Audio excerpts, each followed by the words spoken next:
बाहर बहुत ज़ोर से बारिश हो रहा है, इसलिए मुझे मन हुआ कि आज चूड़ा का कुछ मिक्सचर बनाएंगे।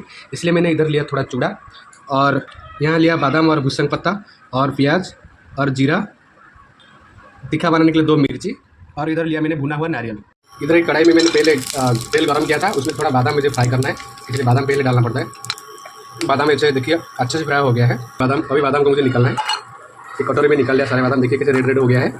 जो बचा हुआ तेल उसमें हम लोग पहले मिर्ची डालेंगे, साथ थोड़ा जीरा डालेंगे, पत्ता हुआ प्याज। प्याज मैंने ज़्यादा नहीं लिया, आप क्वांटिटी के अंदर लिया, आप अगर ज़्यादा तो ज़्यादा ले सकते हो। देखिए कितने अच्छे से फ्राई हो गया है। अभी उसमें मुझे चूड़ा डालना है। चूड़ा को मैंने पहले से भून के रखा था। कुछ हल्दी पाउडर, मिर्ची पाउडर, ब्लैक सॉल्ट, उसके बाद पहले से भुना हुआ बादाम। ऑप्शनल, आप चाहोगे तो चीनी भी डाल सकते हो टेस्ट बढ़ाने के लिए, थोड़ा चाट मसाला बस। अभी देखिए हमारा चूड़ा मिक्सर बन के पूरा रेडी हो गया है। आप भी अपने घर में इसे बना के ट्राई कर सकते हो, बहुत टेस्ट लगेगा।